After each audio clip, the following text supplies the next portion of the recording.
Conservation of water. In our previous session, we have seen the problem of water scarcity and have also understood some of the causes of it. So today, in this session, we will see the various measures we can take to address this problem.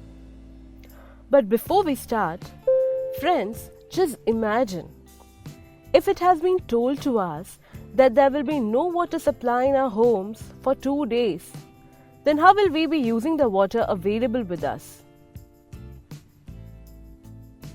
Firstly, we'll try to store it, and then we'll wisely or judiciously use the water so that it is not wasted and we can sustain till the supply is resumed. We will try to do all the household works that require water by using it minimally, right?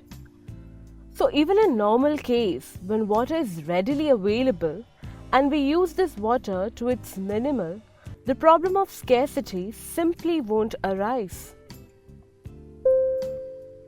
So let us find some of the ways similar to these by which we can address the above causes of scarcity and try to reduce it. Although the population is rising, if we create awareness amongst the people about the problem of scarcity and the various measures they can take, we will definitely reduce the problem. If every individual takes it as their responsibility and uses water judiciously without wasting it, we can reduce the problem to a great extent. Well, we can reduce the water wastage in our homes by taking some of these measures.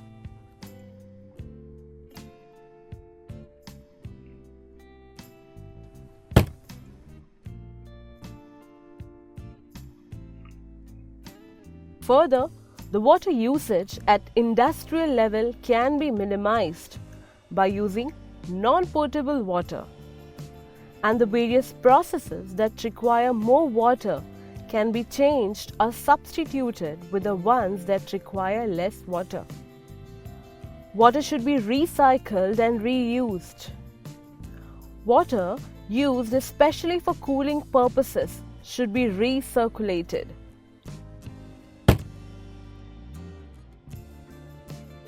For agriculture, water can be efficiently used by techniques like sprinkle and drip irrigation instead of traditional methods for watering our fields. And by this, it will indirectly reduce the overall drafting of groundwater resources.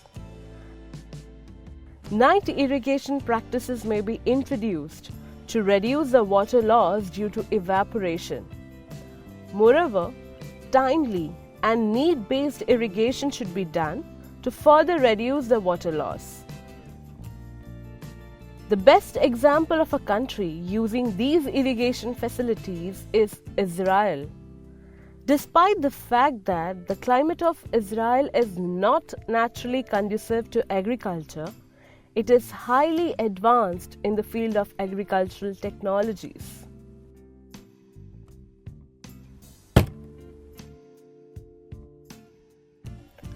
High rate of deforestation is directly associated with situations like reduction in rainfall, drought, and indirectly lowering the groundwater table. So, if we reduce the rate of deforestation, humidity can be maintained, which helps in increasing rainfall. Thus, we can conserve water with planting and maintaining more number of trees.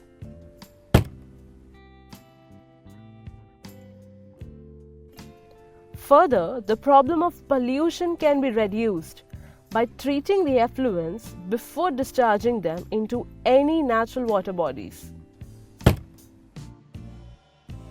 All these steps help us to reduce the overall water use, and this is exactly what is called as conservation. And we can define conservation as the act of preserving, guarding, protecting, or using things wisely. And water conservation is the use and management of water for the good of all consumers. Apart from these methods, some other methods of water conservation are rainwater harvesting. It is a technique of collection and storage of rainwater to cater to the demands of water for domestic and irrigational purposes. There are two ways of harvesting rainwater, that is surface runoff harvesting and rooftop harvesting. The next one is construction of dams. During the rainy season, the water level rises to a great extent, resulting in floods, whereas during dry season, the water level goes down. To regulate the water flow in the rivers and distribute water more evenly throughout the year, large or small dams can be built. And one such traditional method of rainwater harvesting is construction of a johad, which is practiced in certain parts of the state of Rajasthan in India. Johad is a crescent-shaped earthen check dam built not only to hold the runoff from the monsoon rains, but also it helps to improve the water table.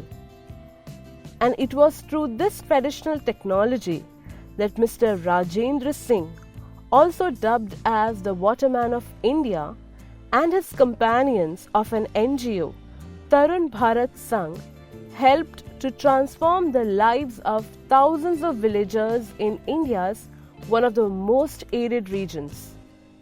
Well friends, each of us should put efforts in conserving water, because even our future generation has equal rights to use this natural resource. Water, water everywhere.